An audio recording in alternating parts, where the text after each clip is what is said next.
غرقد یہ جھاڑی صحراؤں میں خاموش کھڑی ہے، مگر اس کے گرد زمانے کے سب سے بڑے راز لپٹے ہوئے ہیں۔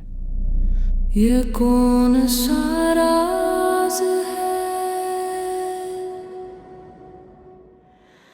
صدیوں پہلے بدھو اس کے پتوں کا زخموں پر ملہم بناتے تھے، اس کے بیروں کو دوا سمجھ کر کھاتے تھے، اور اس کے کانٹوں بھری شاخوں کو دشمن اور جانوروں کے خلاف قدرتی محافظ جانتے تھے۔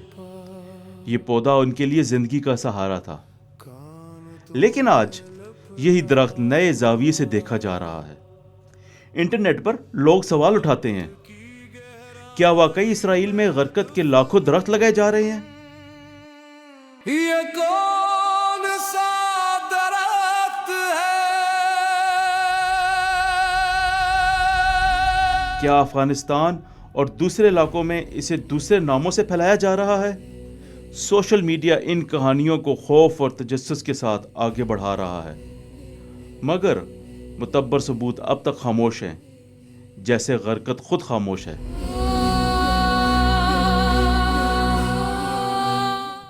یہ خاموشی ہے مگر معنی خیز ہے۔ حدیث میں آیا ہے کہ قیامت کے دن ہر پتھر، ہر درخت بولے گا سوائے غرقد کے، کیونکہ وہ یہودیوں کا درخت ہے۔ کچھ علماء اسے علامتی معنی دیتے ہیں، فتنے کے وقت وہ وسائل اور طاقتیں جو سچائی کے بجائے باطل کا ساتھ دیں گی، وہی غرقد کی طرح خاموش ہو جائیں گی۔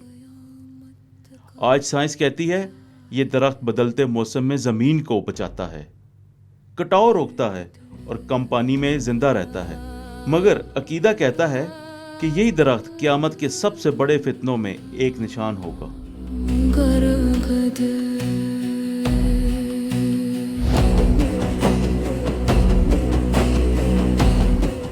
غرقد ایک جھاڑی، ایک دوا، ایک راز، یا پھر آنے والے وقت کا سب سے بڑا سوال؟